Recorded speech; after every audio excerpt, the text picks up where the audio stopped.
So, Canelo Alvarez with a unanimous decision win over Jaime Munguia. We have broken that fight down at length here around these parts.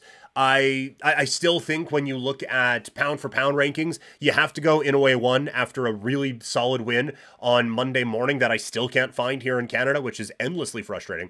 I do have Terence Crawford 2 after a win over Errol Spence Jr.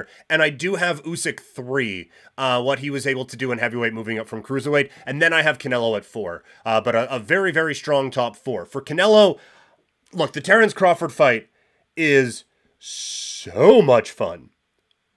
However, I think you have to go David Benavidez next. Benavidez is the obvious title challenger for the undisputed crown in the super middleweight division at 168 pounds and has been for a while now.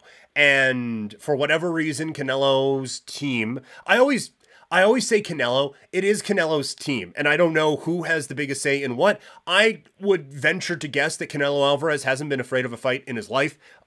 He would fight an oncoming Mazda if he wanted to. So I don't think that it is specifically him. I think a lot of it is his team around this, but I do also think if he went, hey, fuck faces, let me fight this guy, I think that he would then fight that guy. So when I say Canelo, I do mean Team Canelo, but there has been a hesitation from Team Canelo to want to throw him into the ring against David Benavidez for whatever reason. And I think you saw a little bit of it on Saturday night at T-Mobile Arena in Las Vegas, Nevada, because that was not as overwhelming a crowd for Canelo Alvarez as Canelo Alvarez is used to. And there is this sense that Benavidez is the next one in Mexican boxing. So what would that reaction be for Canelo, who is still viewed in very high regards out in certainly Guadalajara? I don't think that will ever change, but everywhere in Mexico. When we were down in Puerto Vallarta a couple months ago, wow, that was a couple months ago, but obviously you can get everything bootleg down there and everything is cheap, except for Canelo stuff. You can't get one bootlegged Canelo anything. You got to pay more than full price. A Canelo hat was 120 American dollars. You get it online for 40. But so that they still view him in the highest regards.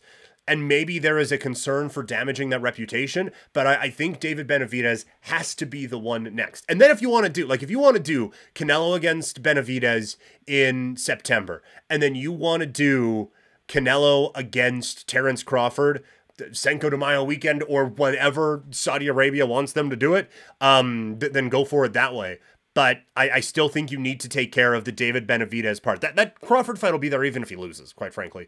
And maybe he'll want a bit of a softer landing coming off of a loss. But that fight will be there. And so I think you have to take care of this one first. If you want to be the guy who is unifying titles and then defending them, this is the one you have to defend. And out of this one, Jaime Munguia taking on Caleb Plant. Plant may not want to. He has losses in 2 of his last 3. Now the losses are to the 2 guys we just talked about in Canelo and David Benavidez. So again, maybe he wants a bit of a softer landing spot, but Plant is a top 3 fighter at 168. And Munguia, like I said earlier this week when he said he thought he could beat anyone not named Canelo with the performance that he put on, I tend to agree with him. And so I think that there needs to be another real challenge for him and just kind of keep him in the limelight. I think you could headline at least a free to zone card with this type of a fight and continue to build up the name of Jaime Munguia. Just quickly before we get to the wrestling talk, there is a good fight this weekend as George Kambosos Jr. takes on Vasily Lomachenko. Lomachenko is 36 years old. It's crazy how time flies. But I still, like, obviously, if we get peak Lomachenko, he beats everybody. I still think there is a lot there in Lomachenko, so I am going with the former pound-for-pound king in the boxing world, Vasily Lomachenko, to pick up a victory and win the vacated IBF championship.